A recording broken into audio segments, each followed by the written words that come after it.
নমস্কার বন্ধুরা, সোমাস রান্নাঘরে আমি সোমা বলছি। আশা করি তোমরা সকলে ভালো আছো। আজকে আমি তোমাদের কাছে একটা রেসিপি নিয়ে এসেছি, এটা অনেক পুরোনো দিনের রেসিপি। দেখো, মাছের তেল।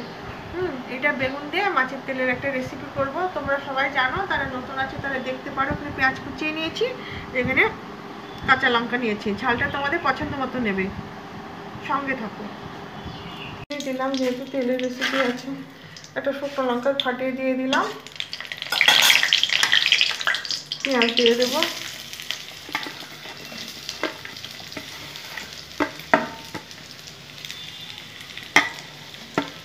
কাঁচা লঙ্কাগুলো দিয়ে দিলাম।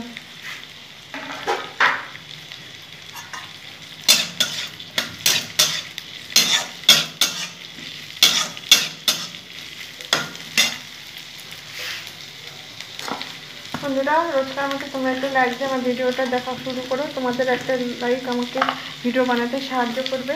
তো তোমরা প্লিজ আমাকে একটু সাপোর্ট করো বন্ধুরা, আমিও তোমাদের সাপোর্ট করছি। নুনটা দিয়ে দিলাম পরিমাণ মতো। আজকে যারা নতুন ভিডিওটা দেখছো তারা আমার চ্যানেলটা সাবস্ক্রাইব করে আমার পাশে থেকে যাবে। তো হলুদও দিয়ে দিলাম।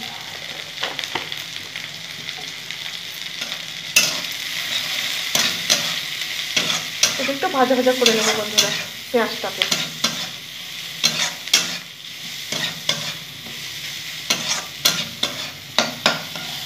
হয়ে গেছে, তেলটা দিয়ে দিলাম, এখন একটু ভেজে নেব। দিয়ে দেবো।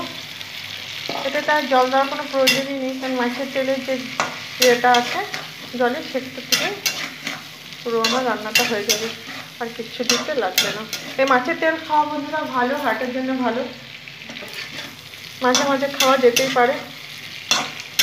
ভালো করে আমি পেঁয়াজ, তেল আর লঙ্কার সাথে বেগুনগুলো খুব ভালো করে ভেজে নেব। ভালো লাগলে লাইক করবে, আর যারা নতুন দেখছে সাবস্ক্রাইব করে আমার পাশে থেকে যাবে। হয়ে গেছে বেগুন দিয়ে তেলের রেসিপিটা। দুটো কাঁচা লঙ্কা দিয়ে দিলাম, নেড়ে দেবো। গরম ভাতের সাথে এটা দুর্দান্ত লাগে, এই রেসিপিটা।